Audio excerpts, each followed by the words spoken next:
नमस्कार बंधुरा तैरी करब लंकार आचार। लंकार आचार तैरी करार जोन्नो आमी काँचा लंका नियेछि।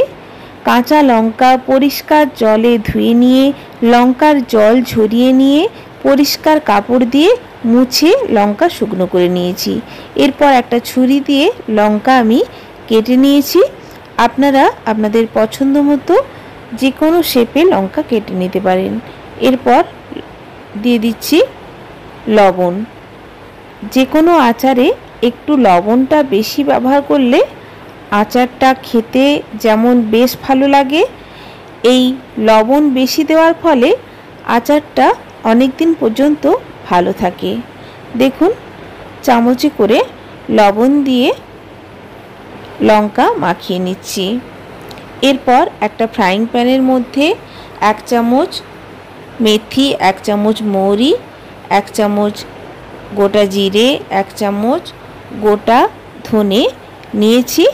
गैसेर फ्लेम लोते रेखे এই गोटा मशला अनबरत नाड़ाचाड़ा करे भाजा भाजा करे नेब।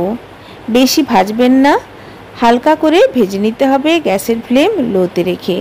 गैसेर फ्लेम हाईते थाकले गोटा मशला पुड़े जाওয়ার सम्भावना थाके, तखन किन्तु गोटा मशला पुड़े जाबे, भाजा हबे ना। সেই কারণে গ্যাসের ফ্লেম লোতে রেখে গোটা মশলা হালকা করে ভেজে নিয়ে আমি একটা শিলে নিয়ে নিচ্ছি। শিলে গুঁড়ো করে নেব। একেবারে মিহি করে গুঁড়ো করে নিয়ে আমি একটু আধ বাটা রেখে গুঁড়োটা করেছি। এইভাবে গুঁড়ো করে নিলে খেতে বেশি ভালো লাগে একেবারে মিহি করে গুঁড়ো করার থেকে। এরপর দুটো লেবু নিয়েছি। লেবু থেকে বাটিতে রস বের করে নিয়েছি। এই রস আমি দিয়ে দেব লঙ্কার ওপর। এইভাবে আচার তৈরি করলে টেস্টটা দারুণ হয়। রুটি, লুচি, পরোটা অথবা ভাতের সাথে এই লঙ্কার আচার খেতে দুর্দান্ত লাগে। দেখুন লেবুর রস দিয়ে আবারও ভালো করে মাখিয়ে নিচ্ছি।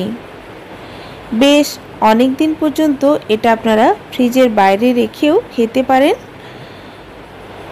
এইভাবে আচার তৈরি করার ফলে আচারের ঝালটাও কিন্তু বেশ অনেকটা কমে যায়।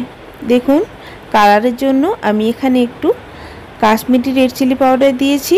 দিয়ে দিচ্ছি এক চামচ মতো হলুদ। এরপর দিয়ে দিচ্ছি বড় চামচের এক চামচ কালো জিরে ও শিলে গুঁড়ো করে রাখা গোটা মশলার গুঁড়ো। এরপর আবারও খুব ভালো করে মাখিয়ে নিচ্ছি। বাজার থেকে কেনা আচারের থেকে বাড়িতে এইভাবে আচার তৈরি করলে সেই আচারের টেস্টটা কিন্তু অনেকটাই বেশি হয়। বাজারের আচারের থেকে এই আচারের স্বাদ অপূর্ব। যে কোনো আচার বাজার থেকে কেনা আচারের থেকে বাড়িতে যদি তৈরি করা হয় সেই আচার খেতে কিন্তু বেশি ভালো লাগে।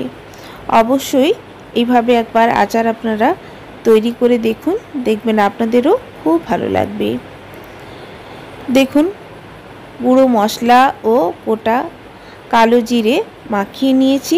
এরপর একটা হাতার মধ্যে সরষের তেল নিয়ে গ্যাসের ফ্লেম লোতে রেখে সরষের তেল হালকা করে গরম করে নেব। বেশি গরম করবেন না, হালকা করে গরম করে নিয়ে দিয়ে দিচ্ছি লঙ্কার ওপর। এরপর ভালো করে মাখিয়ে নেব। এইভাবে খুব সহজে বাড়িতে থাকা কয়েকটা মশলা দিয়ে লঙ্কার আচার যে কেউ অনায়াসেই বানিয়ে নিতে পারে। রোদে দেওয়ার ঝামেলা ছাড়াই এই আচার খুব তাড়াতাড়ি বাড়িতে তৈরি করে নিতে পারবেন আপনারা। দেখুন ভালো করে মিক্স করে নিয়েছি। একেবারে কিন্তু রেডি হয়ে গেছে খাওয়ার জন্য। এই আচারের মধ্যে আমি এখন একটু ভিনিগার অ্যাড করব, যাতে করে ফ্রিজের বাইরেও এটা দীর্ঘদিন বেশ ভালো থাকে। এইভাবে ভিনিগার দিয়ে রেখে দিলে আচার ফ্রিজের বাইরেও 4 থেকে 5 মাস অনায়াসে খুব ভালোভাবে থেকে যাবে। দেখুন লঙ্কার আচার দেখতে কতটা সুন্দর হয়েছে, খেতেও দুর্দান্ত হয়েছিল। রেসিপি ভালো লাগলে আপনারা অবশ্যই ট্রাই করবেন এবং আমার এই রেসিপি যদি আপনাদের ভালো লাগে চ্যানেলকে like, comment, share and subscribe করার অনুরোধ রইল। দেখুন আচার একেবারে রেডি। আমি এখানে একটু ভিনিগার অ্যাড করে ভালো করে মিক্স করে নেব। এই আচার আমি একটা এয়ারটাইট কাচের জারের মধ্যে রেখে দেব। আচার কাচের জারের মধ্যে রাখলেই কিন্তু বেশি ভালো হয়। অবশ্যই আপনারা চেষ্টা করবেন যে কোনো আচার কাচের জারের মধ্যেই রাখার। ভিনিগার মিক্স করে নিয়েছি, একেবারে রেডি। দেখেই বুঝতে পারছেন আচার দেখতে কতটা সুন্দর হয়েছে, খেতেও দুর্দান্ত হয়েছিল। এইভাবে আপনারা অবশ্যই লঙ্কার আচার বাড়িতে ট্রাই করুন। এরপর আমি একটা কাচের কন্টেনারে রেখে দেব। রুটি, লুচি, পরোটা অথবা সাদা ভাতের সাথে এই আচার খেতে দুর্দান্ত লাগে। বাচ্চারাও এই আচার খেতে পারবে। এইভাবে আচার তৈরি করার ফলে লঙ্কার ঝালটা কিন্তু অনেকটাই কমে যায়, খেতেও হয় এভাবে তৈরি করা সুস্বাদু লঙ্কার আচার অপূর্ব।